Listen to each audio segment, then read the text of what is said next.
When Karen kicked my car door, I knew things were going to go very wrong here. But let's start from the beginning. My name is Alex, and I live with my wife Sarah and our 8-year-old son Jake. In September of 2023, we moved into our dream home, a beautiful neighborhood in Maple Grove, well-maintained lawns, friendly neighbors, and a strong sense of community. Or at least, that's what we thought. On moving day, while the moving truck was parked in the front yard, we started unloading the furniture. The sun was shining. It was 9 in the morning, and everything looked perfect. While Sarah was organizing boxers with kitchen items, Jake was exploring his new room, and I was showing the movers where to put our couch. Then I saw her, a woman coming out of the house across the street, arms crossed over her chest, an angry expression on her face. She had short, graying hair and walked as if she were preparing for war. She came straight toward me. "Are you the new neighbors?" she asked, in a voice with no greeting intention. "Yes, I'm Alex," I said, extending my hand. "My wife Sarah and my son Jake. We're very excited to be moving here." She didn't shake my hand. Instead, she looked at the moving truck. "I'm Karen," she said. "I've lived on this block for 25 years. And let's make this clear right now, there are rules here. This truck is blocking the fire hydrant.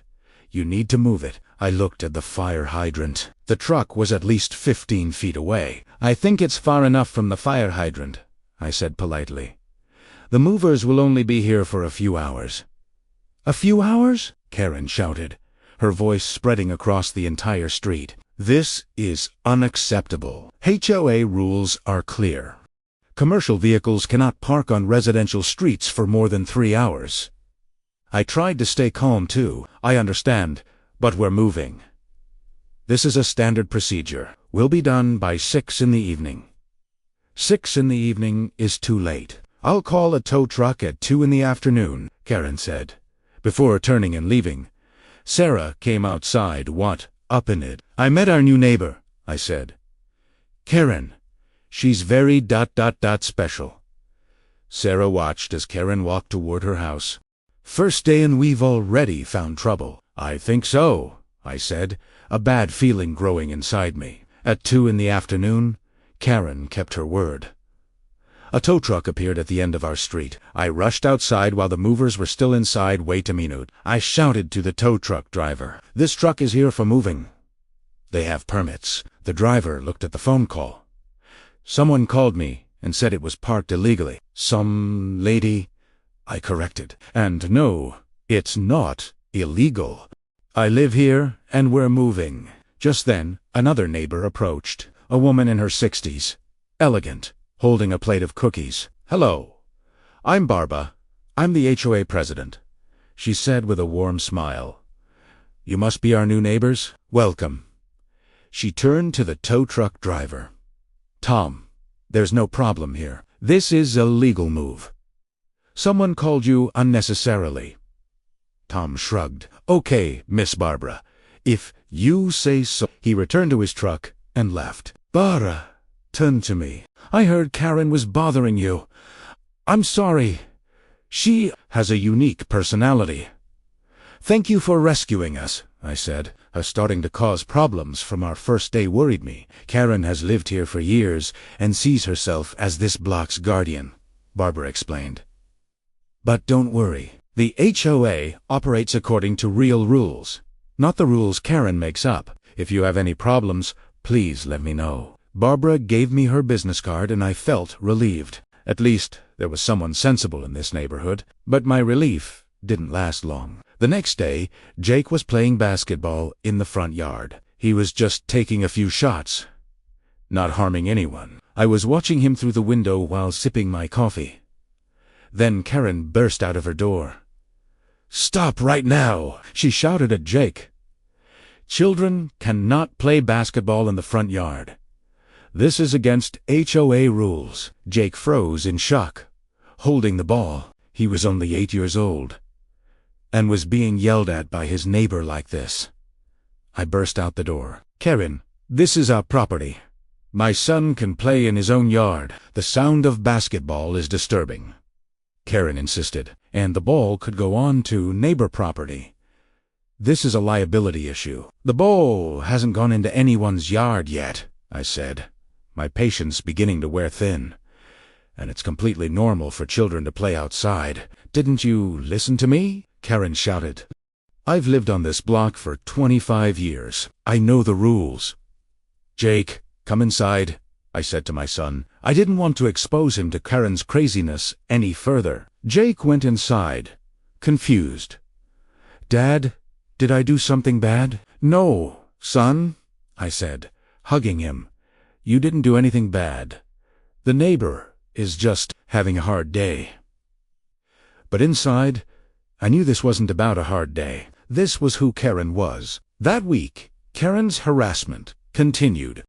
She said our trash cans were too close to the curb. She claimed our landscaping was unapproved. She even said my car was parked at the wrong angle in the driveway. Every day there was a new complaint. Sarah started getting stressed. I'm starting to be afraid of this woman, she said one night in bed. Every time we go out the door, she'll find something. I know, I said. I need to talk to Barbara. This can't continue like this. The next day, I called Barbara. We met for coffee and I told her everything. I'm getting many complaints about Karen, Barbara confessed. She sees this as her own kingdom. But the truth is, I'm the HOA president, not her. So what can we do? I asked. First, I'll give you a copy of the real HOA rules, Barbara said. Most of the rules Karen claims aren't real. Your son can play basketball on your property. Your trash cans are perfectly fine, and how you park your car is entirely your choice. Barbara gave me a 30-page document, the real HOA rules. None of the rules Karen mentioned were in there. Can you confront Karen about this? I asked. I will, Barbara said. But Alex, I need to be honest with you. Karen doesn't like change, and when she really targets you, things can get ugly. How much worse can it get? I said. Barbara's facial expression said everything. It could get much worse. That evening, when I returned home, I found a note on the front door. From Karen. The handwriting trembled with anger. Final warning, your garage door does not comply with HOA standard. Change it within 7 days, or you will receive a $50 per day fine. Karen, senior resident. I looked at our garage door. It was 10 years old, but in perfect condition. White, clean, and the same as all the other doors. Sarah read the note. Is this woman serious? Our garage door is completely normal. Of course, she's not serious, I said. Barbara is the HOA president. Karen has no authority to fine us. But a dark feeling was growing inside me. Karen wasn't going to stop. I knew that. The next day, when I went to work, I had parked my car in the driveway, a normal, non-prohibited place. When I returned in the evening, there was a huge scratch in my car, a deep scratch running from the door to the front fender, and there was a note on the fender. Don't park in the wrong place. Your friend Karen. My hands became fists. This was no longer just harassment. This was vandalism, property damage. When Sarah came outside, she screamed, No, your car. Alex, we need to call the police. We will, I said, taking out my phone, and we'll call Barbara too. Karen crossed the line this time. When the police came, they took a report but said there was no evidence. Even though Karen's signature was on the note, we couldn't prove she made the scratch. Install a security camera, the officer suggested. If she does it again, you'll have proof. When I called Barbara, she was horrified. Alex, I'm so sorry. I'll have an emergency HOA meeting tomorrow. We need to talk about Karen. I couldn't sleep that night. Our excitement about our new home had turned into a nightmare. And this was only 2 weeks. The HOA meeting happened 3 days later. 20 neighbors attended, and everyone had Karen's stories. One neighbor said Karen had harassed their guests. Another neighbor told how Karen objected to their garden decorations. Barbara took notes. Clearly, this is not an isolated incident. Karen, this behavior must stop. You owe Alex an official apology and must compensate for the property damage. Never, Karen shouted. I didn't do anything. I didn't scratch the car. But you left a note on the fender, I said. In your handwriting. Karen hesitated, then responded aggressively. That was just a friendly reminder.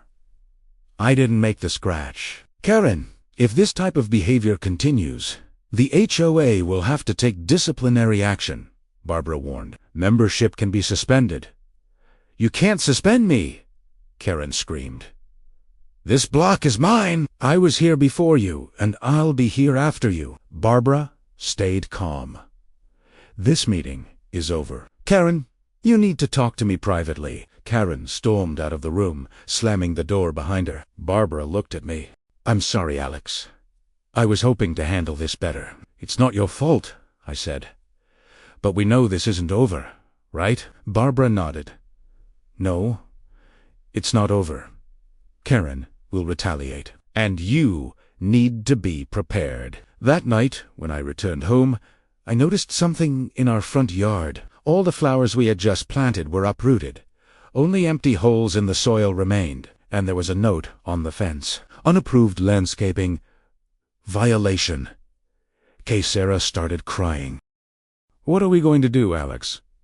This will never end. Primera held my wife, anger and helplessness boiling inside me. Karen was right.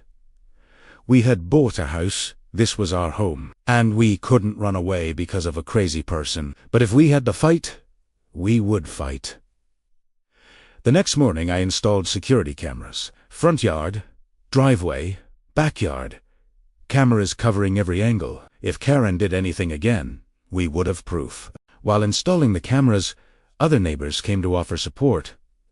Mr. Martinez brought a cup of coffee. You're doing the right thing, Alex, he said. Karen has been terrorizing this neighborhood for years. Someone needed to tell her to stop. Em and David also showed the fake fines Karen had given them for saying their garden hoses were too long. Total of $500. None of them were real HOA fines. We didn't pay her, of course, Emma said. But it's terrible that she sends threat letters. She's just bluffing, I said. She's not the HOA president. She has no authority. Yes, but it's very scary, David added. Once she put nails under my car. 4 of my tires went flat. I couldn't prove it, but it was definitely her. These stories made me more determined. Karen wasn't just targeting me. She was scaring the whole neighborhood. Barbara called. Alex, I need to tell you something. I investigated Karen's house, and I found something interesting. What did you find? I asked. Karen has built an unauthorized structure in her backyard, Barbara explained. A large patio. No building permit, no HOA approval, and it violates the property line. I smiled. For the first time in weeks, I truly smiled. So Karen isn't the only one who follows the rules? Exactly, Barbara said. And this is just the beginning. If I dig deeper, I can find more. For example, she has a commercial greenhouse in her backyard. She's selling plants online. That's definitely prohibited in this residential area. Then Dig Guy said, Karen has made our life hell. It's time she got her payback. But Karen didn't stop. 3 days later, Jake got off the school bus and was crying. His face was bright red and he was out of breath. What happened, son? I asked, kneeling down. My heart was racing. My protective instincts about my son had kicked in. Karen scared me by yelling at her dog, Jake said, sobbing. When I got off the bus, she was there. She was holding her dog and said if I play in the front yard again, she'll let the dog loose and it will bite me. Dad, that dog was so big and so scary. Sarah came running from the door, having heard Jake crying. What happened? Jake, honey, are you okay? Jake told her to. Sarah's face turned bright red with anger. She threatened an 8-year-old child with a dog. Has this woman lost her mind? Sarah shouted. At that moment, something broke inside me. She could yell at me. She could damage my property. But threaten my son, scare an innocent 8-year-old child. She crossed the line. This was now a personal war. I went straight to Karen's door and knocked. When she opened the door, That contemptuous smile was on her face. "Yes," she said. "Stay away from my son," I said, my voice low and dangerous. "If you approach him again or try to scare him, I'll call the police and file a harassment lawsuit against you." Karen laughed. "Your son is violating the rules." "I'm just teaching him. There are no rules of yours," I shouted. "You're just a crazy woman trying to control the neighborhood. But here's the news. Karen, you're failing." Her face turned red. "Get out of here. You have no authority in this neighborhood. I'm a homeowner, just like you," I said, "and I belong here." "Unlike you, maybe you don't." She slammed the door in my face. But I wasn't finished. That night, Barbara called again. "Alex, I found more information. Karen is running a business in her backyard. She's making online sales. This isn't allowed in residential areas." "Are you serious?" I asked. "Yes, and it's bad. She needs a local license for commercial use at her home." "There's nothing." "Also, her patio extends 10 feet onto her neighbor's yard, so Karen doesn't follow the rules," I said. "Not at all." "Not at all," Barbara confirmed. "I'm calling a meeting tomorrow, and this time Karen will be held accountable." The next day, as we expected, Karen attacked. This time she flattened my car tire. But this time we were ready. The security camera recorded everything. Karen walked up to the car, looked at her hund, and stabbed the tire with a knife. Clear evidence. I showed the video to the police. An officer went to Karen's house. 2 hours later, Karen was brought out of her house. She was handcuffed and put in a police car. Her face was bright red with anger, and she was still shouting, "This is a mistake. I'm protecting this block." "You're making a mistake," she was screaming from inside the police car. The whole neighborhood watched. Some neighbors applauded. Mr. Martinez was in tears. He had been afraid of Karen for 20 years, and was finally free. "Thank you, Alex." "Mr. Martinez?" Said, shaking my hand. "Before you came, we were all scared and stayed silent. But you taught us to stand up to her." "Emma and David came to. Now we can sleep peacefully at night," Emma said. "For the first time in 3 years." Barbara came to me.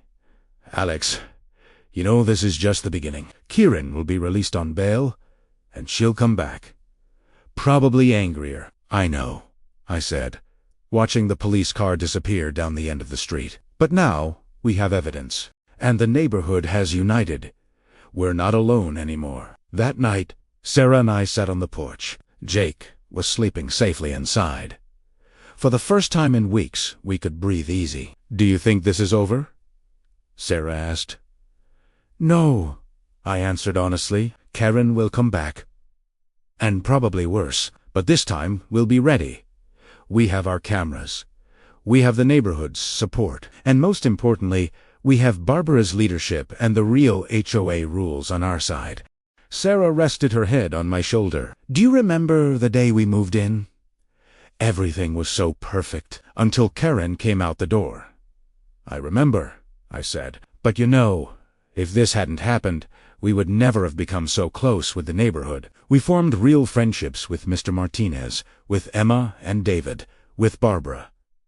Karen tested us, but she also strengthened us." "You're philosophizing," Sarah laughed. "Maybe," I said, "but it's true. Sometimes the worst neighbors make us the best community members." The next day, as expected, Karen was released on bail, but now everything was different. Her power was gone. The neighborhood was no longer afraid of her. Barbara started an official HOA investigation. She documented all of Karen's violations: unauthorized structure, commercial activity, property line violation, neighbor harassment. The fines added up: $150 per day for municipal violations, $200 per day for HOA violations. Karen now had to live by her own rules. And the most ironic part, Karen's garage door didn't comply with HOA standards. It was old, worn out, and a different color than the others. She was ordered to change it within 7 days. If you were in this situation with such a neighbor, What would you do? Write in the comments. When I realized Karen was watching me from her house window, a cold shiver went down my spine. It was 2 days after her release on bail, and now she was tracking my every move. When I went outside to drink my morning coffee, she was there, at the window, like a shadow, recording everything. Sarah had noticed too. She's driving me crazy, she said one morning. It's like we're in prison and she's the guard. Barbara called. Alex, have you heard anything about Karen? Yes. Primera, Said. She's following us. Constantly watching from the window. I was expecting this. Barbara sighed. She feels she's losing control, and she's becoming more dangerous. Please be careful. Keep all the security cameras running. Don't worry, I said. Everything is being recorded. But Karen's plans were much more complex than I thought. On the third day, I found a strange letter in my mailbox. Official-looking HOA logo was fake printed. Inside was Karen's signature, but this time the title was different. HOA Enforcement Committee Chairman Sarah read the letter. HOA Enforcement Committee Chairman. Is there such a position? No, I said. Karen made it up. I need to call Barbara. When Barbara heard about the letter, she was very angry. This is unacceptable. Karen has created a fake position and is sending letters to the entire neighborhood. I wonder who else received them. Mr. Martinez knocked on my door. Alex, there's something I need to show you. He had 3 letters from Karen in his hand. Each one listed different violations. Garden decorations being too colorful, mailbox not being standard, and garage door opening at the wrong time. Garage door opening at the wrong time, I said incredulously. Mr. Martinez nodded. Yes. Karen says I can't open my garage door before 7 in the morning. She made up something called a noise regulation. This is madness, I said. Barbara needs to stop this. Emma and David came shortly after. They had similar letters to Karen was listing their bicycles being parked in the driveway, the color of their window curtains, and even the brand of their trash can lid as violations. This woman has completely lost control, David said. She can no longer distinguish reality from fiction. Barbara called an emergency neighborhood meeting. This time not just HOA members, but the entire street was invited. 25 homeowners gathered. Everyone was complaining about Karen. Barbara opened the meeting. Friends, we have a serious problem. Karen Whitmore has assigned herself a position she has no authority for and is sending fake violation notifications. This is not legal and is completely contrary to our HOA charter. Mr. Martinez raised his hand. Barbara, I want to add, Karen tried to measure my yard boundaries with a tape measure. She said, my lawn extends 3 inches onto neighbor property. 3 inches? Emma asked, incredulously. 3 inches, Mr. Martinez confirmed. And she demanded a fine, $25 per day. David added to, Karen said our backyard lights are too bright. But they're standard yard lights. Every house has them. Lisa, the young mother, spoke. Karen counted my children's toys. She said there can be a maximum of 5 toys in the front yard. If there are 6, it's a violation. This is ridiculous, said another neighbor, Tom. Karen complained about my dog barking, but I don't have a dog. Never had one. Everyone started laughing. But the laughter was painful. Karen's craziness had affected everyone. Just then, the meeting room door opened. Karen walked in. She had a thick folder in her hand and a triumphant expression on her face. Behind her came a lawyer. Suit-wearing, briefcase, carrying, serious-looking man. What are you doing here, Karen? Barbara asked. This is a private HOA meeting. I'm an HOA member too, Karen said, and as enforcement committee chairman, I need to be here. My lawyer, Mr. Stevens, also needs to attend because there are serious legal violations. Mr. Stevens stepped forward. I represent Karen Whit. I need to ensure my client's rights are protected. Barbara took a deep breath. Mr. Stevens, Karen has no such position as enforcement committee chairman.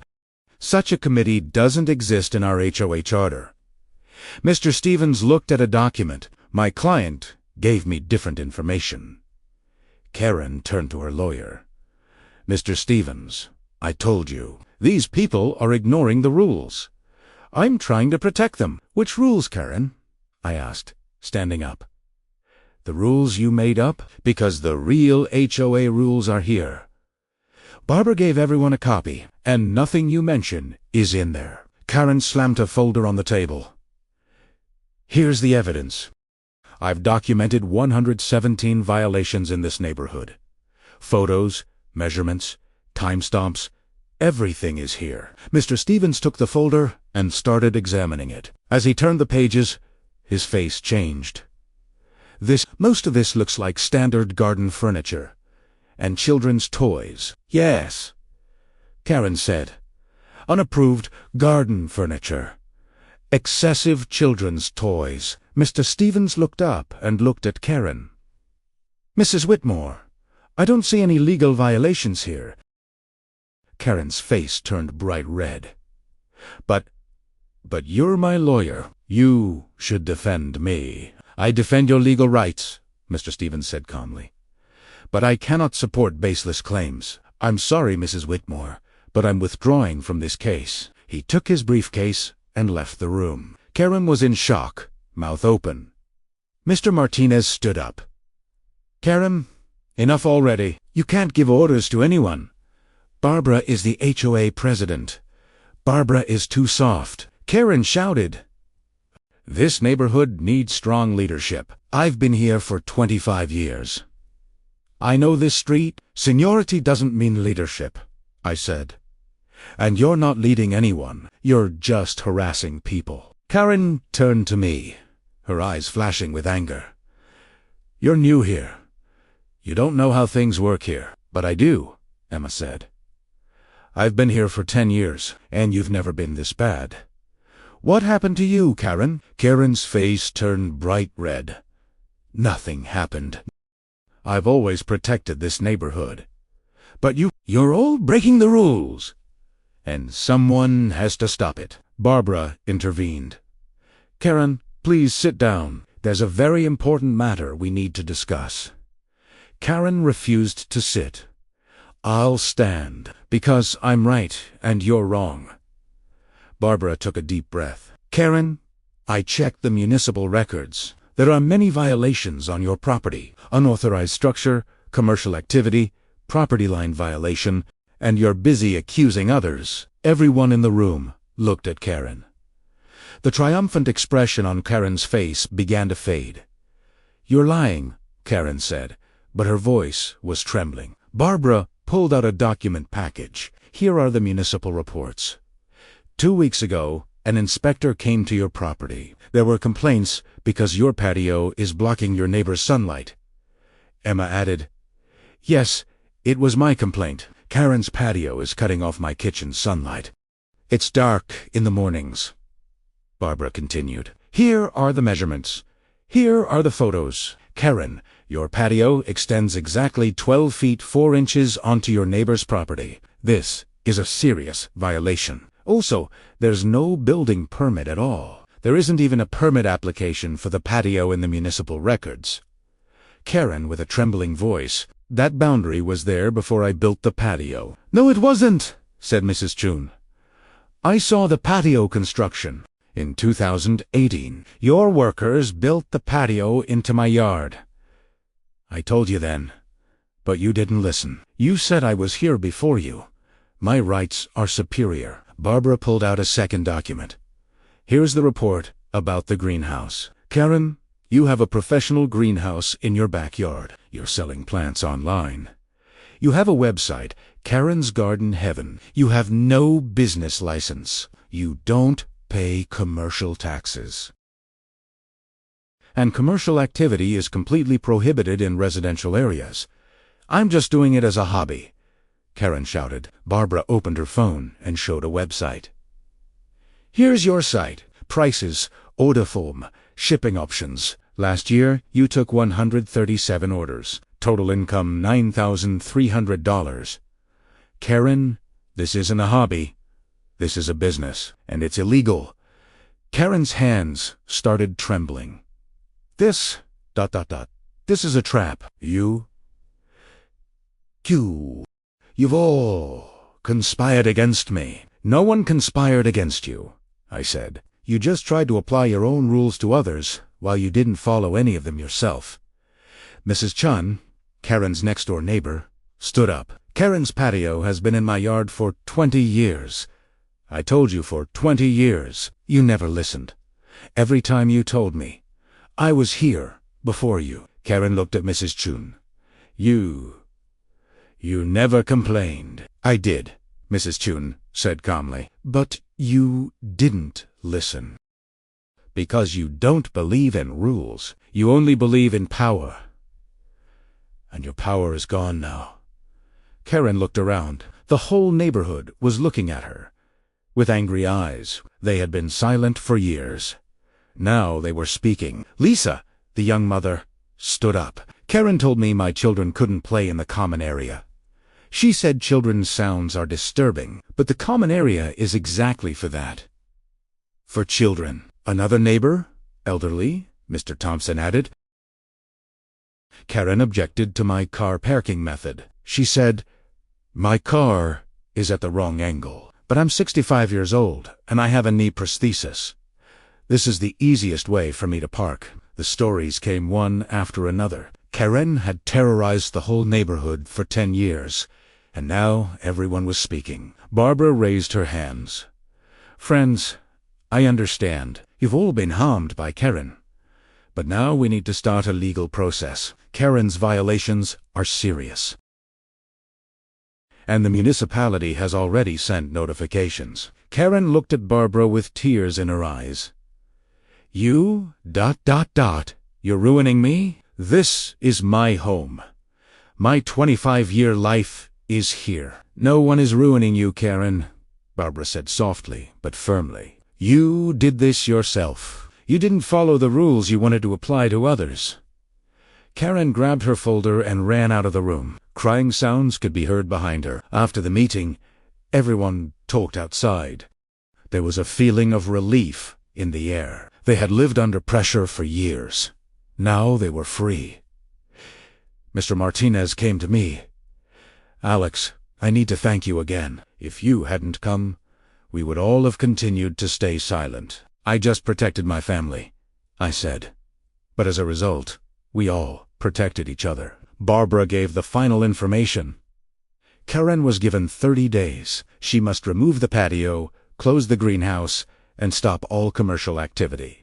Otherwise, the municipality will fine her $300 per day. And the HOA?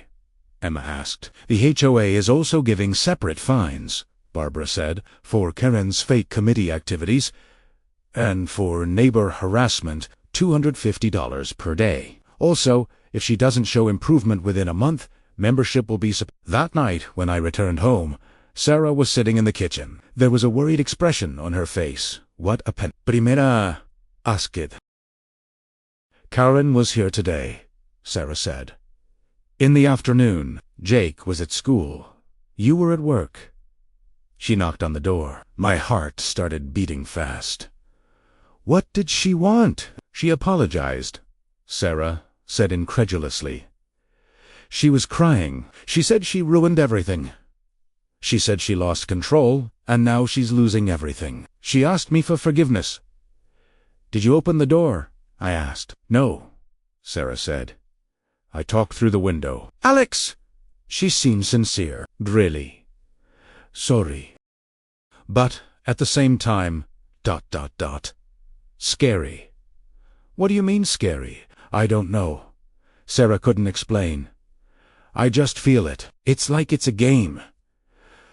Like she's testing us. I called Barbara. I told Sarah's story. Be careful, Barbara said. Karen's apology could be a good sign, but it could also be manipulation. Check the security cameras. Maybe more has happened. I looked at the camera recordings.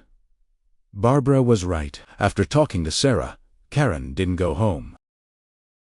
Instead, she went to our backyard. She walked around the fence. She took photos From every angle. Our garden furniture, Jake's play equipment, even our trash cans. "What is she doing?" Sarah asked, watching the recordings. "It's like she's gathering evidence," I said. "But for what?" The next morning we got the answer, a new letter in our mailbox. This time from the municipality, an official complaint, filed by Karen Whitmore. The letter listed many violations. No landscaping permit, not complying with building safety codes, dangerous children's play equipment, unauthorized backyard structure. Sarah read and started laughing. But her laugh was hysterical. "Alex, this is ridiculous. Our children's swing set isn't dangerous. Our garden furniture is standard. This is Karen's revenge." "I know," I said, trying to stay calm. "But the municipality has to investigate this, and this will take time."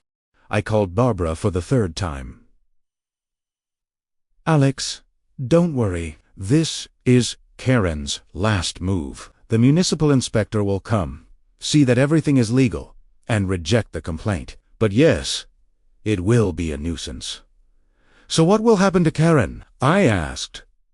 "Karen is now in very dangerous territory," Barbara said. "Making false complaints is against the law. If the municipality finds this malicious, Karen will be penalized, maybe even jail." That afternoon, the municipal inspector came. He examined everything for 2 hours. Our yard, the swing set, the fence, the furniture, everything. Sarah and I watched. We were worried. Karen was very convincing about what was wrong. The inspector measured Jake's swing set. He checked the height, safety distance, ground surface. "This is a standard children's swing set," the inspector said. "From Sears, isn't it?" "Yes," I said. "We bought it last June. We installed it according to assembly instructions." The inspector took notes. "Completely compliant with safety codes." "No problem." Then he examined the garden furniture. The table, chairs, sun, umbrella. "You don't need permits for these," the inspector said. "These are movable furniture. They're not structures." "But the complaint said they were unapproved," Sarah said. The inspector shook his head. "Yes, that's what the complaint says. But the complaint is wrong. You don't need permits for garden furniture. This is ridiculous." He checked the fences. Height, color, maintenance. "The fence is in perfect condition," the inspector said. 6 feet high, the allowed maximum. White, clean, well-maintained. No problems at all. Sarah relaxed. "So there are no violations?" "No violations," the inspector confirmed. "This complaint is completely baseless. I checked everything. Yard layout, structures, safety codes, all perfect." Finally, the inspector turned to me and spoke officially. "Mr. Alex, everything is legal. There are no violations. This complaint is baseless. It'll go into the file as a note." I was relieved. "Thank you. Our neighbor, ... is going through a difficult time." The inspector took notes. "Yes, I see in the file. Mrs. Whitmore has sent 22 complaints in the last 3 weeks. All baseless. This is a serious problem. She probably face legal action." Karen was watching us from her window. When she saw the inspector leave, her face twisted with anger. That night, something strange happened. It was 2 in the morning.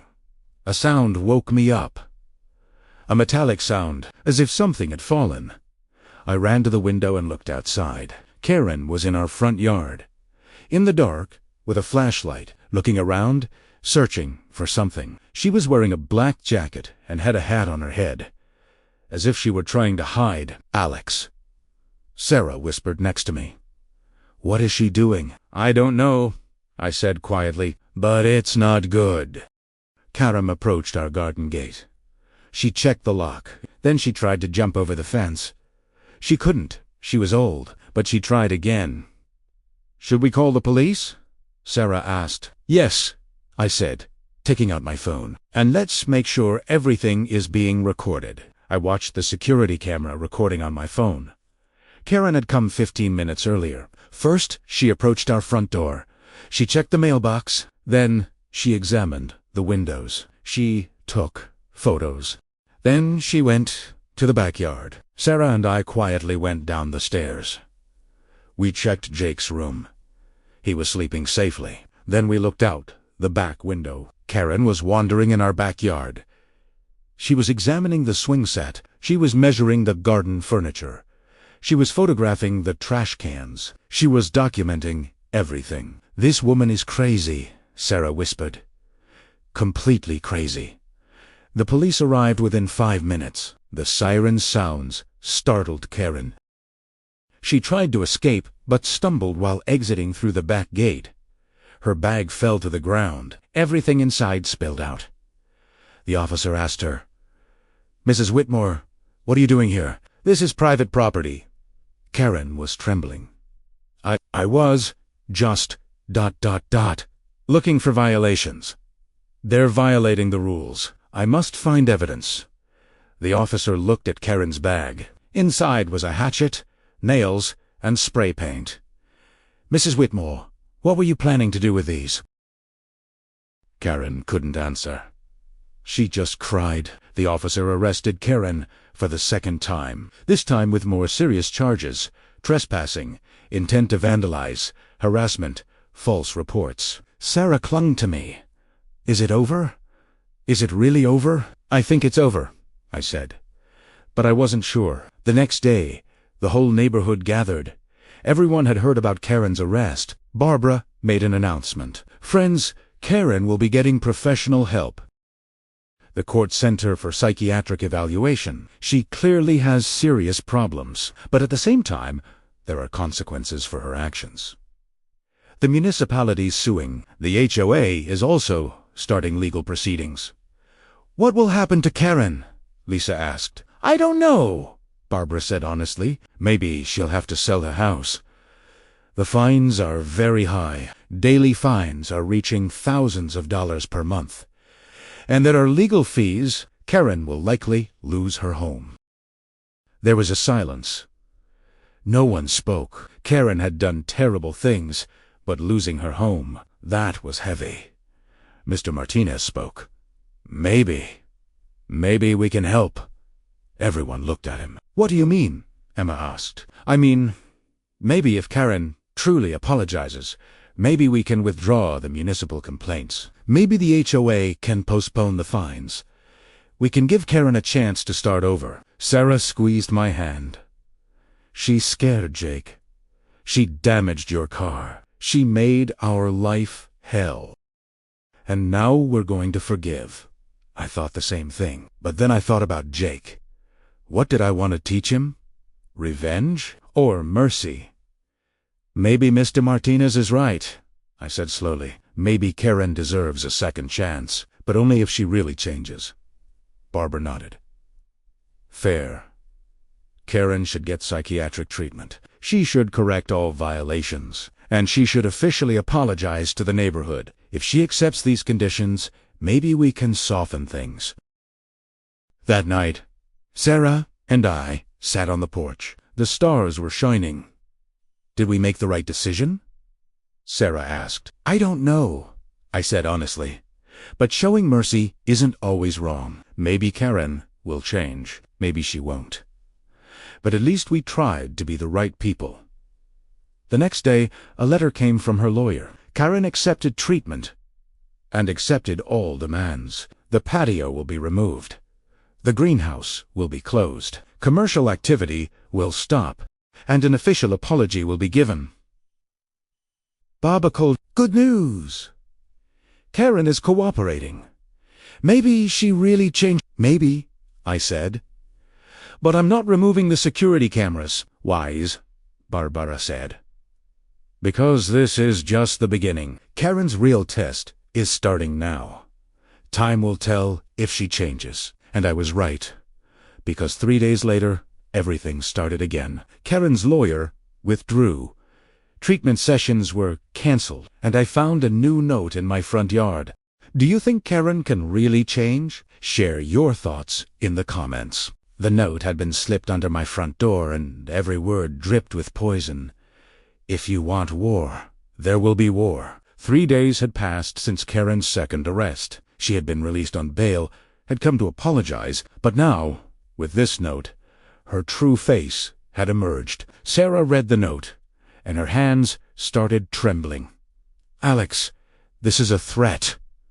An open threat. We need to call the police again." "I will," I said. "But first, I need to talk to Barbara. This isn't just our problem anymore. This is the whole neighborhood's problem." When I called Barbara, her voice sounded tired. "Alex, I know. I got a note too. And Mr. Martinez, and Emma and David. Karen is sending notes to everyone.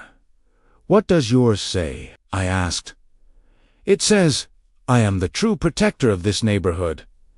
You all betrayed me, but I will win. I always win." "This woman has really lost her balance," I said. "I agree," Barbara said. "That's why I'm applying for an emergency court order tomorrow. Restraining order. Karen must stay at least 100 feet away from us. Will this work?" "I hope so," Barbara said, "because the alternative, I don't want to think about it." That night, I couldn't sleep. I watched the security camera screens. Karen's house was dark, but I had a bad feeling inside. Sarah was right. Karen's apology was fake, a game. And now the real war was starting. The next morning, we were extra careful when Jake went to school. Sarah took him to the bus stop. I waited in the car, watching from a distance. Karen's window was still dark, but I could feel she was there. At noon, my phone rang at work. It was Barbara, and her voice was panicked. "Alex, Karen went to the municipal building. She's trying to attend the court hearing." "Which hearing?" I asked. "She's trying to block my restraining order application. She brought her own lawyer. She says I'm harassing her. She's trying to reverse everything." "Are you there now?" "Yes," Barbara said. "Alex, can you come here? We might need your testimony too." "I'll be there in 15 minutes, I said. When I arrived at the municipal building, there was a small crowd in the hallway. Mr. Martinez, Emma, David, Lisa, Tom, Mrs. Chun, they were all there. They had all come to support Barbara. They were waiting in the hallway, tense and quiet. Mr. Martinez approached me. "Alex, do you know how the hearing is going?" "Not yet," I said. "Barbara is inside. Karen's lawyer is making objections." Emma asked anxiously. "What if Karen wins? What if the judge believes her?" "He won't believe her," David said firmly. "Because we have evidence. Security videos, photos, witness statements. Everything." Tom added, "Plus, there are municipal records. Karen's 18 false complaints. All baseless." Lisa was pushing a stroller. Her baby was sleeping inside. "I just hope it ends today. I want to sleep peacefully now." Just then the courtroom door opened. Barbara came out. There was a big smile on her face. "Good news," she said. The judge rejected all of Karen's lawyer's objections. The restraining order was approved. Karen must stay 150 feet away from us for 3 months, and if she violates even once, she'll be arrested immediately. No bail. Everyone applauded. Mr. Martinez raised his hands to the sky, gave thanks. Emma and David hugged. Lisa was in tears, but this time from happiness. But when the applause ended, a voice was heard, harsh, angry, familiar. "This is injustice." Karen appeared in the hallway. Her face was bright red, her eyes teary. Her lawyer was beside her, trying to calm her down.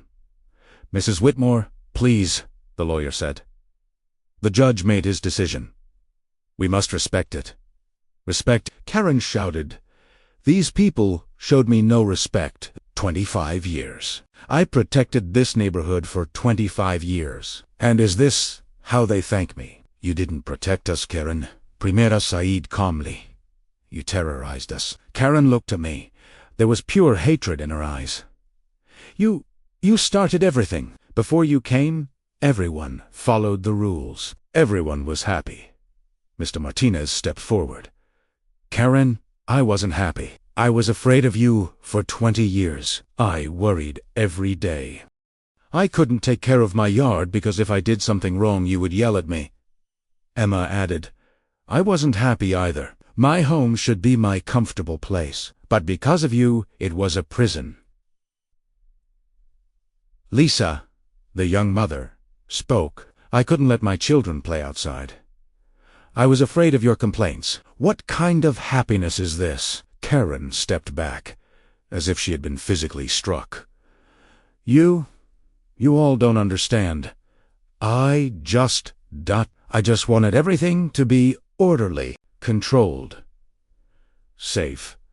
Barbara spoke softly but firmly. Karen, safety and control are different things. You didn't want safety. You wanted control, and you tried to get it by intimidating others. Now this has ended. Karen's lawyer took her by the arm. Mrs. Whitmore, we need to go. Now, Karen looked at us one last time. This isn't over, she said quietly. It will never be over. Then she turned and left. But that quiet threat made everyone uneasy. Barbara called a meeting. That evening, at the community center, 35 people gathered. Not just our street, but side streets too. Even people from 2 streets over came. Karen's behavior had spread to the entire neighborhood. Everyone was worried. Barbara opened the meeting. There was a new strength in her voice. Friends, today we won an important victory. We got the restraining order. Karen Whitmore must now stay away from us, but we know that she hasn't given up yet. What she said in the hallway today was very clear. That's why we need to be careful. We need to act together. A neighbor, someone I didn't know, a middle-aged man named Bob, stood up. I live 3 streets over. Pine Street. Karen came to my yard too. Last month, she took photos. She said, my fence doesn't comply with zoning codes, but I put up the fence 15 years ago. Everything was legal then. Now, Karen says the rules have changed. Another person, a young woman named Jessica, added, Karen objected to my mailbox color. Not black, dark gray. She said, it's not standard. But I looked at my neighbor's mailboxes. They're all different shades of gray. There's no standard at all. Karen was just looking for excuses. An elderly man, William, stood up with his cane. I'm 82 years old. I've lived in this neighborhood for 60 years. I've never seen anything like this. Karen once yelled at me for calling an ambulance. She said the siren was too loud. Ambulances are prohibited after 10 at night. I was having a heart attack. What was I supposed to do? There was a shocked silence in the room. Karen had yelled at a heart attack patient. Stories followed one another. Each one showed a piece of Karen's madness. One neighbor told how Karen tried to change garbage day. Another said Karen objected to car washing day. A mother told how Karen complained about birthday party balloons. For 10 years, the whole neighborhood had been afraid of Karen, had stayed silent. But now, voices were rising. Tom stood up. Maybe we should set up a joint security system. Cameras in everyone's homes. We can watch each other. If Karen approaches, we can get a warning. Good idea, David said. I can set up the technical part. I can give everyone an app, a group chat. If someone sees something suspicious, they alert everyone. Barbara approved. Perfect. Also, I'm in touch with the municipality. We reported all of Karen's violations. The fines are increasing. Every day. How much? I asked. Right now, total is $12,300, Barbara said. Daily fine for the patio. $300. For illegal business, $200. For property line violation, $150.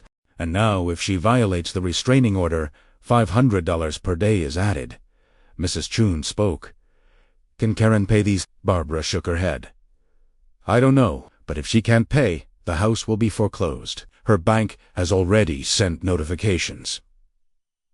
There was a silence. Karen was terrible, but losing her home. This was tragic. Lisa spoke.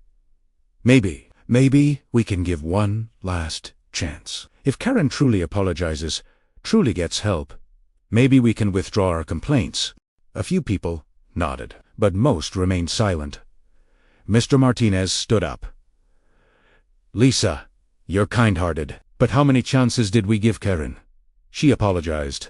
10. Attacked. She accepted treatment, then canceled it. She sent notes, threatened. When will it stop?" "I don't know," Lisa said quietly. "But maybe we need to try," Barbara intervened. "Let's do this. I'll present one last offer to Karen. If she gets professional psychological help, corrects all patio and greenhouse violations, and gives a written apology to the neighborhood, we can postpone some fines. But if she threatens even once more, if she attacks even once more, everything comes back. And we'll also give full support to the legal process. Is that fair?" Barbara looked around. Everyone nodded. "Fair." The next day, Barbara conveyed the offer to Karen. Through her lawyer, the answer came 3 hours later. Rejection. Karen rejected the offer and sent a counteroffer. "If the neighborhood apologizes, if Barbara resigns from HOA presidency, if I keep the patio and greenhouse, then there can be peace." When Barbara read it to me over the phone, I wanted to laugh. But laughing was too painful. "She still doesn't understand," I said. "She still thinks she's right." "Yes," Barbara said, "and that makes her more dangerous." That night, at 11 o'clock, a message came in the community group chat. From Tom. "Attention. Karen left her house with a big bag, getting in her car." 2 minutes later, from David, "Karen turned right, going to the main road." Then from Emma, "Karen turned onto our street, driving slowly." I looked at my phone. I opened the security camera app. Karen's car stopped at the end of our street. She got out. She had a big bag in her hand. "What is she doing?" Sarah came next to me. "I don't know," I said, "but I have the police number ready on the phone." Karen started walking down the street, but she didn't come to our house. She went to Mr. Martinez's house. She left something in his front yard. Then to Emma and David's house. Then to Lisa's house. She was leaving something at each house. The group chat went crazy. "Mr. Martinez, there's a box in my yard. What should I do?" "Emma, we have one too. Should we open it?" "Barbara, no. Don't touch it. Call the police." "Me. I already called. They're coming." Karen was still in the street. She was leaving boxers at each house. 15 houses? Then she came to our house. She left a box in the front yard. She looked at us, as if she knew we were watching, and smiled. A cold, cruel smile. Then she turned and left. The police arrived within 5 minutes. The bomb disposal team too. 3 vehicles, 8 officers, 2 dogs. The neighborhood turned into a movie set. Neighbors watched from windows. They carefully examined each box. The dogs sniffed. Metal detectors scanned. The inside was imaged with an X-ray device. They opened the first box. Mr. Martinez's.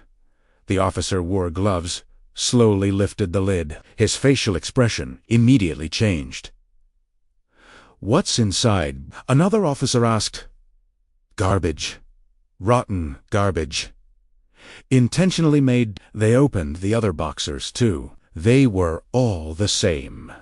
Rotten food scraps, dirty laundry, used cat litter, trash bag contents. Each box carefully prepared for maximum disgustingness. Karen must have collected garbage 4 days. Finally, an officer turned to us. There was both anger and sadness on his face. "Not a bomb. There's garbage inside. Rotten food, dirty laundry, used cat litter. Intentionally made disgusting. This woman spent hours preparing this. Maybe days." Sarah's face wrinkled with disgust. "Why? Why would she do this?" The officer shook his head. "Psychological harassment. She wants to disturb you. Scare you. She wants to get back. The feeling of control. "Will Karen be arrested?" I asked. "Yes," the officer said. "She violated the restraining order, public nuisance, harassment. This time bail will be much higher." That night, the whole neighborhood cleaned up. 15 dirty boxers, each one carefully prepared for maximum Karen must have spent hours preparing these. Mr. Martinez sat in front of his house and cried, "Why me? Why our neighborhood? I just want a quiet life." Lisa told her children to stay inside. She couldn't explain to them what happened. She just said they weren't safe. Em and David said they were considering selling the house. They couldn't take it anymore. Barbara tried to calm everyone down, but there was exhaustion in her voice. She had been HOA president for 10 years. She had never experienced anything like this. The next morning, Karen was arrested for the third time. This time bail was $20,000. Unpayable, but Karen's sister came from Virginia and paid the bail. Karen's sister spoke with Barbara at the community center. "I was there too. My name is Margaret," Karen's sister said, "and I'm very sorry. Karen has ... problems for a long time, but it was never this bad." "What kind of problems?" Barbara asked kindly. Margaret sighed, tears in her eyes. "Karen has a control obsession, obsessive-compulsive disorder, for a long time, but when her husband was alive, Robert, he balanced Karen. Robert was a very patient man. When Karen went to extremes, he would stop her. But after Robert died, everything changed." "When did he die?" Barbara asked gently. 10 years ago, Margaret sighed. 2015, heart attack. Sudden. He woke up one morning, gone. Karen completely collapsed. She went to therapy for months. She took medication. But then she said she didn't need the medication.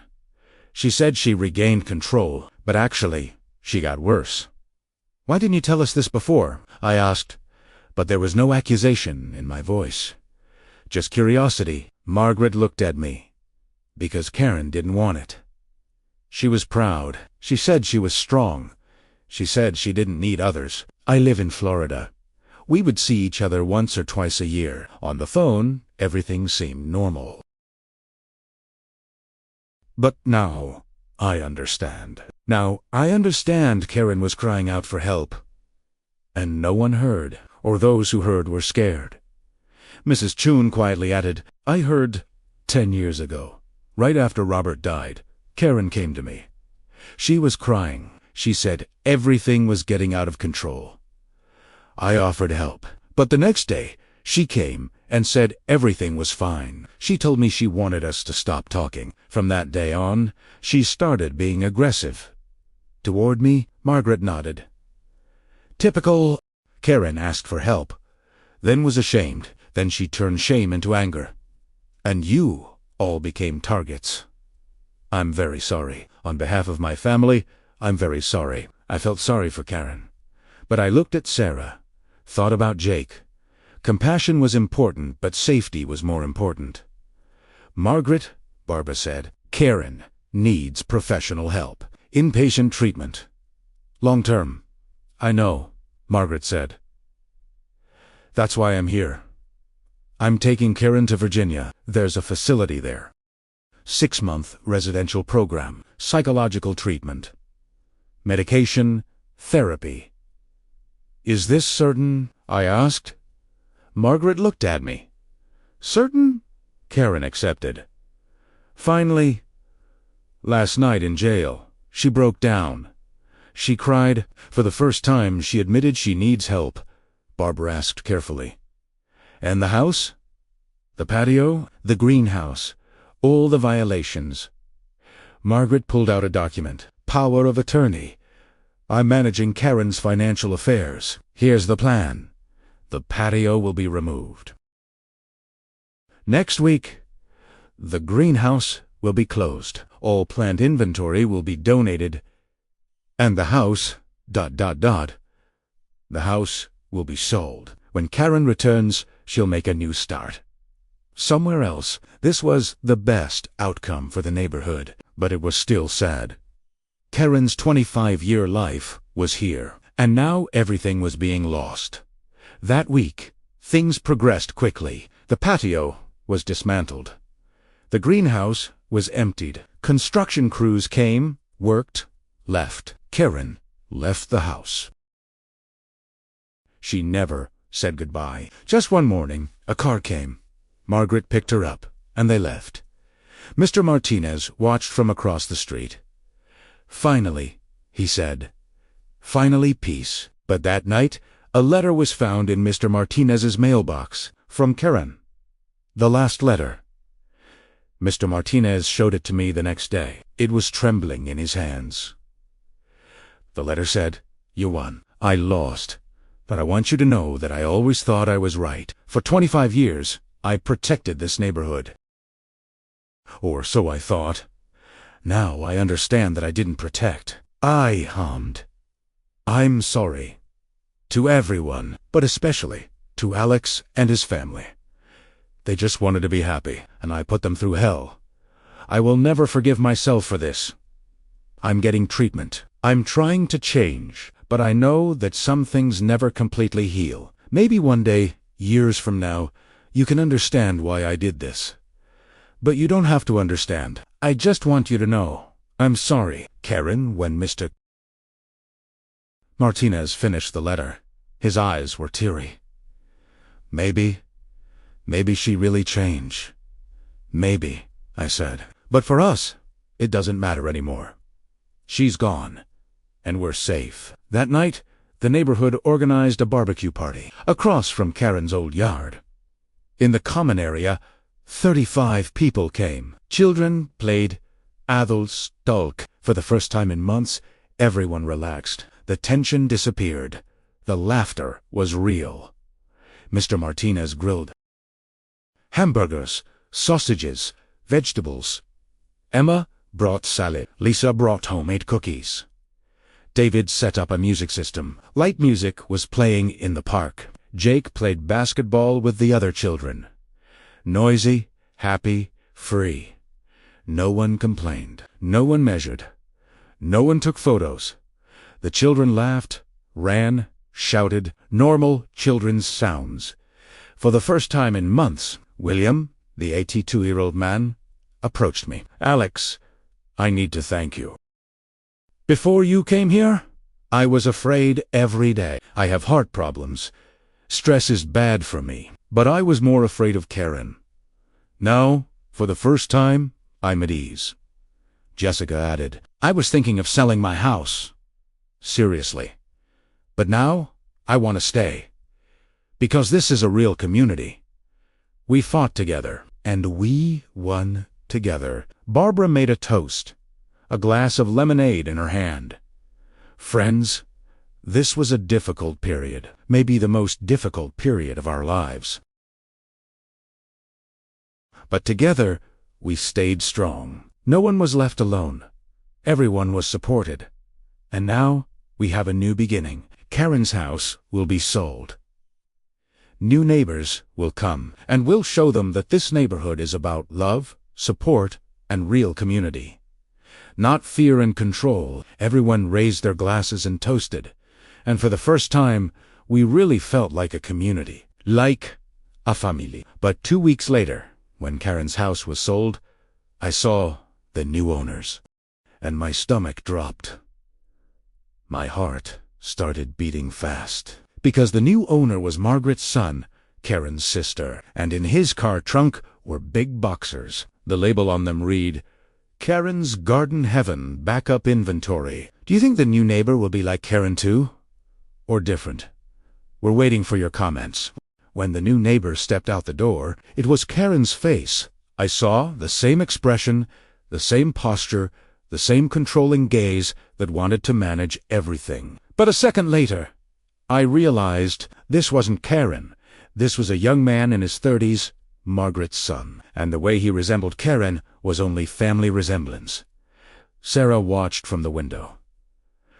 "Alex, look, he's carrying those boxers. Karen's plant boxes." "I know," I said. I have a bad feeling in my gut. Should we call Barbara? Let's wait first, I said. Maybe, maybe this is different from how terrible it looks. But it wasn't. Was it? The next day, the new neighbor knocked on our door. It was a tall, handsome man with a smile on his face. He was holding a plate of cookies. He was wearing athletic clothes, like he'd just come back from a run. "Hi," he said cheerfully. "I'm Daniel. Daniel Foster. I moved in across the street. I wanted to introduce myself. My mom said this neighborhood is very special and that I absolutely had to meet you." I kept the door half open. I was cautious. "Hi, Daniel. I'm Alex. My wife is Sarah, and my son is Jake." Sarah watched from the top of the stairs. "Ready?" She was holding our child behind her.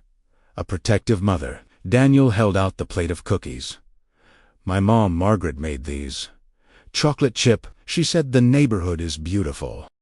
She said, I should especially meet you, because you are the family who was affected the most." "Margaret is your mother," I said carefully. "Karen's sister." "Yes," Daniel said, his smile fading a little. "She's Karen's sister, so Karen is my cousin. My mom told me everything. Everything. The cars, the flowers, the threats, the arrests, all of it.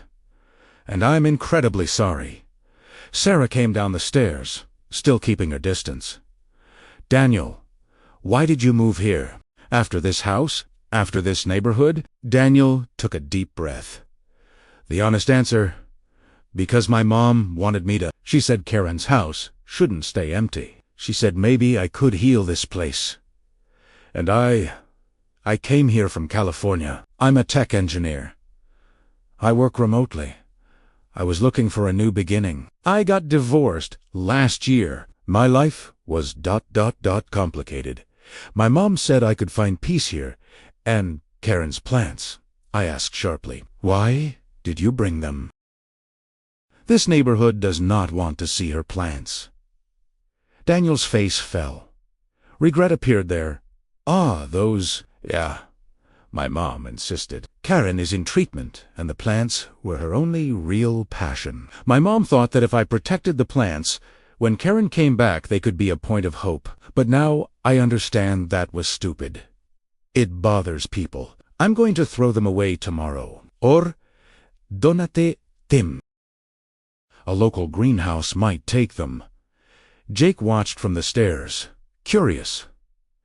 "Dad, is he the bad guy?" Daniel looked at Jake and dropped to his knees to be at eye level. "Hi, Jake. I'm Daniel. And no, I'm not the bad guy, but I understand why you're asking. My cousin Karen was mean to you, and I'm so sorry. But I'm not Karen. I just... I just want to be a neighbor. A good neighbor." Jake thought for a second. "Do you have a dog?" Daniel laughed. "No, but I have a cat. Her name is Muffin. She's very lazy. She only sleeps and eats." Jake smiled. "I like cats. Maybe one day you'd like to meet Muffin," Daniel said, "but only if your mom and dad say it's okay." Sarah and I looked at each other. Daniel seemed sincere. Betty sinceri. But Karen had seemed that way at the beginning, too. Daniel stood up and turned to us. Double quotes. "Look, I know this is hard. I know trust takes time. I'm not in a rush. I just want you to know. I'm different. I don't want to cause trouble. I just want a quiet life. I want to get along with my neighbors. And if even once, even a single time, I bother you, tell me. I'll stop immediately." I took the cookie plate, still cautious. "Thank you, Daniel, for the cookies and for your words. I hope you're telling the truth." "I am," Daniel said seriously. "And over time I'll prove it, not with words, but with actions." He turned and left. We watched him go into his house. Sarah looked at the cookies. "Should we eat them?" she asked. "Tomorrow," I said. "Let's call Barbara first." "Smart," Sarah said. "Paranoid, but smart." Karen made us paranoid, I said, but we're alive. Fair, Sarah said. That night I called Barbara and told her about Daniel. She already knew, Margaret told me, Barbara said. Daniel is a good man. I did my research. Clean record. Good job. References are excellent. But still, we have to be careful. I agree, I said. We should watch him closely the first few weeks. I'm already planning on it, Barbara said. And your security cameras are still running, right? Of course, I said. Always.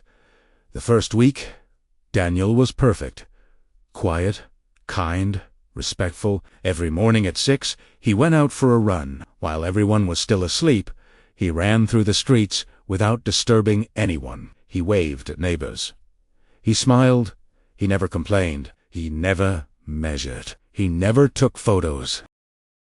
He did none of the things Karen used to do. On the second day, Mr. Martinez ran into him. Daniel stopped, introduced himself, and complimented Mr. Martinez's garden. Really? Mr. Martinez asked skeptically. Daniel smiled. Absolutely. The tomatoes look amazing. What variety are you using? Mr. Martinez was surprised. Karen had never talked like that. They talked about gardening for 2 hours. That night, Mr. Martinez came to see me. Alex, this kid is different. Really different. Karen never said a single good thing about my garden. But Daniel, Daniel, was genuinely interested. He asked questions. He listened. He is nothing like Karen. On the third day, Emma and David ran into Daniel while riding their bikes. He was working in the garage, cleaning out Karen's old stuff. Do you want any help? Emma asked. Daniel was surprised. Really? Emma and David helped for 3 hours. They carried the old porch materials. They filled trash bags. They worked together, and Daniel bought them lunch. He ordered pizza. They ate together and laughed. That evening, Emma came over to our place. Alex, Daniel is amazing. We helped all day, and he never complained once. When we tore down Karen's old greenhouse, Daniel said, "This should never have been here. I'm sorry." And he really meant it. I could see it in his eyes. On the fourth day, Lisa was walking with her kids when she found Daniel in his yard. He was planting flowers.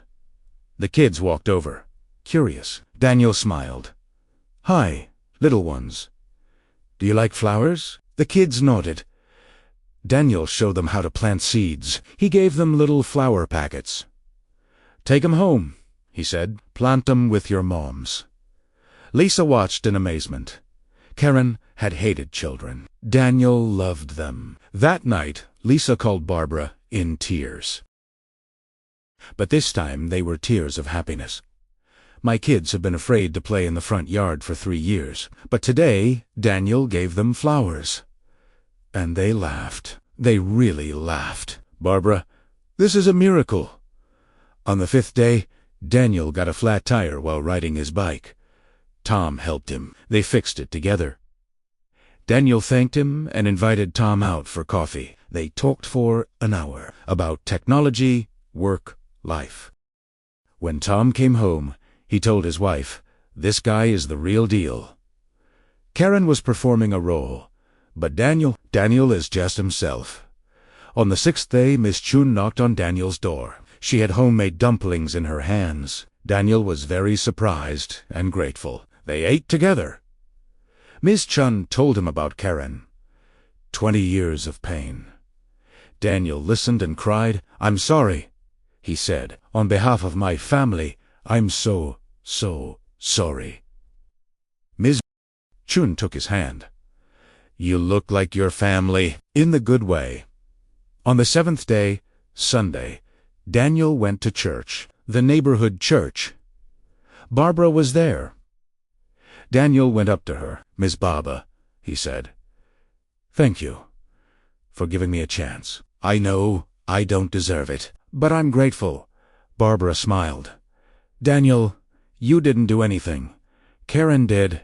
You're just showing us the power of kindness." In the second week, Daniel started yard work. He cleaned up the remains of Karen's porch. He called a trash removal service. He hauled away the debris. He tore down the old greenhouse. He did everything the proper way, with permits, professionally. Miss June watched from the window. For the first time in 20 years, sunlight came into her kitchen. She cried with happiness. Daniel brought her flowers. He apologized on Karen's behalf. He said, "This should never have happened." In the third week, there was a neighborhood meeting. Daniel attended. He introduced himself. He apologized on Karen's behalf. He offered to help. "I'm Daniel Foster," he said. "Karen is my cousin. I can't truly apologize for what she did, because that will never be enough. But I promise you this, I'm different. I want to build community, not destroy it. Give me a chance. And if even once, even a single time, I act like Karen, tell me. I will fix it immediately." There was silence. Then Mr. Martinez stood up and clapped. Then Emma. Then David. Then everyone. Daniel thanked them, his eyes full of tears. In the fourth week, Daniel hosted a barbecue party. He invited everyone in Karen's old yard. Now it was Daniel's yard, clean, tidy, but not strict. Relaxed, welcoming. 40 people came. The kids played. The adults talked. Daniel cooked for everyone. Burgers, sausages, vegetarian options, even vegan. There was something for everyone. Jake walked up to Daniel. "Mr. Daniel, are you Aunt Karen's cousin?" Daniel dropped to his knees to be eye level with Jake. Double quotes, "Yes, Jake. She's my cousin. She was mean to me," Jake said quietly. "She scared me." Daniel nodded. "I know. And I'm so sorry Karen is sick." "Her mind is confused. But she's getting treatment. She's getting help." "Will she get better?" Jake asked. "I hope so," Daniel said honestly. "But I don't know. Some things take a long time to fix." Jake thought for a moment. "I hope she gets better, because everybody deserves to get better." Daniel smiled, his eyes wet. "You're a very smart kid, Jake, and very kind."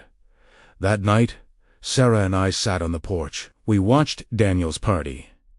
We heard the laughter. We felt the happiness. "Maybe," Sarah said.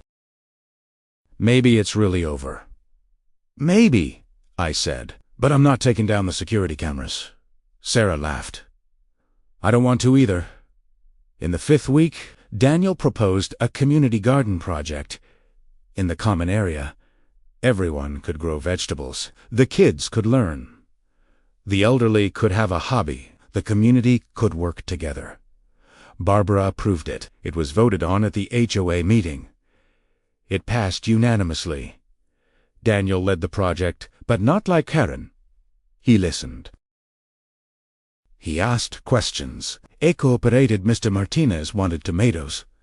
Emma wanted basil. Lisa wanted strawberries. Daniel made room for everyone. The children planted seeds. The elderly gave advice. The young couples worked. Together, they built something beautiful. In the sixth week, Margaret visited. Karen's sister. She came from Virginia to see Daniel and to apologize to the neighborhood. Barbara organized a meeting. Margaret spoke. "I know," Margaret said, her voice trembling. "I know an apology is not enough. Karen did terrible things to you. She made your lives harder. She scared you. No apology can undo that. But I want you to know this. Karen is making progress in treatment. 6 hours of therapy a day. Medication. Group sessions. For the first time in 20 years, she is admitting that she has a problem." "Is Karen coming back?" Lisa asked. Margaret shook her head. "No. Karen will never live here again. This place is too triggering for her. Too many memories. Too much shame. After treatment, she will live with me. In Virginia, a new beginning, a new place, a new life, and "Daniel?" I asked. Margaret smiled. "Daniel is wonderful. He's staying here. This is his home, and I know he will repair the damage Karen did. Every day, with small things wheat kindness. With community."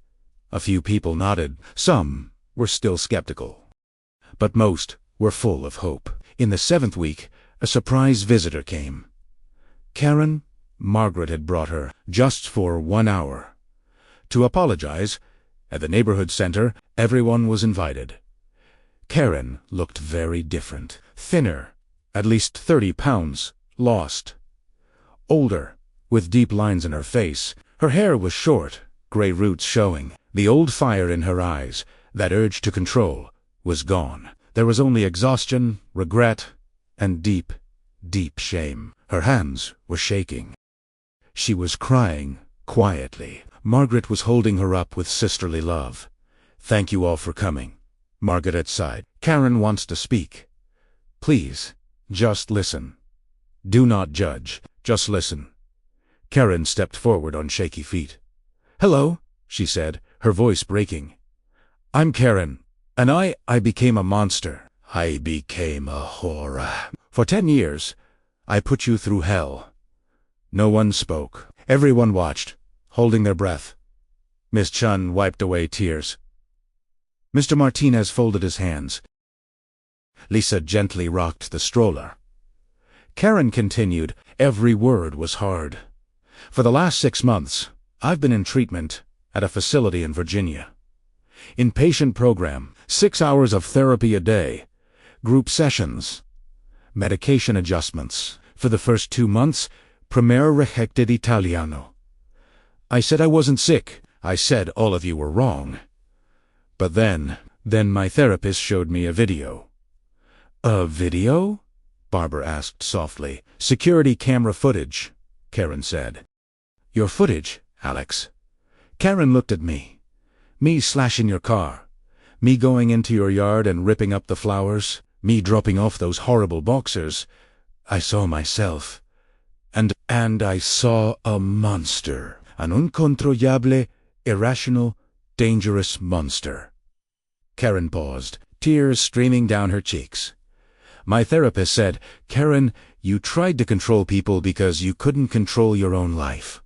When my husband Robert died, my world collapsed. A was my rock. He kept me balanced. When he was gone, I got lost. And I tried to control the feeling of being lost by controlling everything. Your lives, your gardens, your cars, your children, everything.' Some people in the room started to cry. Mr. Martinez was quietly sobbing. Ms. Chun dabbed her eyes with a tissue. Lisa clung to her husband. But, Karen went on, the more I tried to control, the more I lost. My home, my neighbors, my respect, my freedom, my self-respect. And why? Because I couldn't admit I was sick. Because I wouldn't ask for help. Because my pride was more important than help. And now, I've lost everything. But most of all, I've lost your trust. I've lost your love." Karen looked at us, each of us in turn. "Mr. Martinez, your garden was beautiful. I'm sorry I criticized it. Emma, your children were perfect. I'm sorry I silenced them. Alex, your family should have been happy. I'm sorry I turned their life into hell." Jake squeezed my hand. "Can we forgive her, Dad?" Karen looked at Jake. "Jake, 8 years old, innocent, and I scared you." Her tears came faster. "Jake, I'm sorry. I'm so sorry. You just wanted to play, and I made you into the bad guy. Forgive me, please." Jake slipped his hand out of mine and walked toward Karen. Everyone watched, holding their breath. Jake stood in front of Karen. "I forgive you," he said, "because my mom says forgiving is important, and my dad says everyone makes mistakes. You made a lot of mistakes, but now you're saying sorry, so I forgive you." Karen dropped to her knees and wanted to hug Jake, but hesitated. Jake leaned forward and hugged Karen. Small arms, big heart. The whole room cried, Barbara, Mr. Martinez, Emma, David, Lisa. Everyone, even me. I held Sarah's hand and watched my son's kindness. Karen stood up. Thank you, she said to everyone. Thank you for giving me a chance. To speak, to apologize. I know I don't deserve it, but I'm grateful. For the rest of my life, I owe you. Daniel will be a good neighbor to you. I promise. And I will get better in Virginia. One day, maybe, I will be a better person. Margaret hugged Karen. Let's go, Karen. You're tired. Karen nodded. She stopped at the door and looked back one last time. I loved this neighborhood. In the wrong way, but I loved it. Goodbye. And she left. For the last time. After that night, the neighborhood truly changed. People were kinder, more patient, more forgiving. Because we had seen Jake's example, an 8-year-old child forgave Karen, and we adults could do the same. Daniel became the perfect neighbor. Every month, he organized a community event. Garden days, movie nights, barbecue parties. Everyone was invited. Everyone showed up. Barbara stayed on as HOA president, but now it was easier. Because everyone cooperated. The rules were applied fairly. No one was afraid. Mr. Martinez redid his garden. Colorful flowers, decorations, guardian gnomes, everything Karen would have hated. But it didn't matter anymore.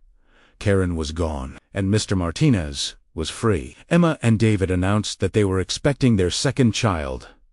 For the first time, they were excited. They weren't afraid, because the neighborhood was safe. Lisa let her kids set up a toy circus in the front yard. 20 toys. No one counted. No one complained. They just watched and laughed. A year later, the neighborhood held an anniversary party. The anniversary of Karen leaving but to remember what they had lived through, how they had fought, how they had won, and most importantly, how they had forgiven and healed. More than 100 people came, not just from our street, but from the whole neighborhood. 3 streets, 4 streets over. Everyone had heard Karen's story. Everyone wanted to see an example of the power of community. Daniel was the main organizer, but not like Karen. He consulted everyone. Everyone contributed. Mr. Martinez ran the grill. Emma and David handled the music and decorations. Lisa organized the kids' play area. Ms. Chun made traditional dishes. Tom set up the sound system. Barbara coordinated the speeches. The common area looked like a festival. Colorful balloons, banners, music, laughter. Children lined up at the face painting station. The adults enjoyed the barbecue food. The elderly sat in the shade and watched the young people. Barbara stepped up to the microphone to applause. Friends, she said, emotion in her voice. A year ago, we went through dark times. Fear waited at every door. Harassment came every day. Uncertainty stole our sleep. But together, only together, we found the light. Everyone applauded. Barbara went on. Now, a year later, what do we see? We see Mr. Martinez's colorful garden, blooming freely. We see Emma and David's new baby, growing up without fear. We see Lisa's children playing happily. We see Ms. Chun's sunny kitchen, no longer in shadow. And we see Daniel, in Karen's place, bringing goodness more a place. Daniel bowed his head, humble. But most importantly, Barbara said, we see each other, a real community. Strong, united, connected. And it all started thanks to Alex and his family. He was the first to stand up. He showed us courage. He taught us that together, even in the face of fear, we can win. Everyone looked at me. Jake got embarrassed. His face turned red. Sarah squeezed my hand. I smiled uncomfortable at the center of attention. "Alex," Barbara said, "would you like to say something?" I stood up. "Friends, I just wanted to protect my family, but along the way, I found something else. Family. You. All of you. Karen gave us hard times, but she also brought us together. She taught us that community is not just living side by side. Community is supporting each other, protecting each other, loving each other. And for that, ironically, I'm grateful to Karen." Mr. Martinez stood up. "I want to say something too. I'm 85 years old. I've been in this neighborhood for 63 years. I've never seen a community like this. You are my family." "Thank you." Then everyone made a toast. To the future, to community, to unity, to love. And that night, under the stars, we truly felt at peace.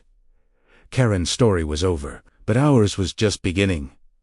Stronger, more connected, happier. Because sometimes, the darkest times bring the brightest light. And sometimes, the craziest Karen creates the best community.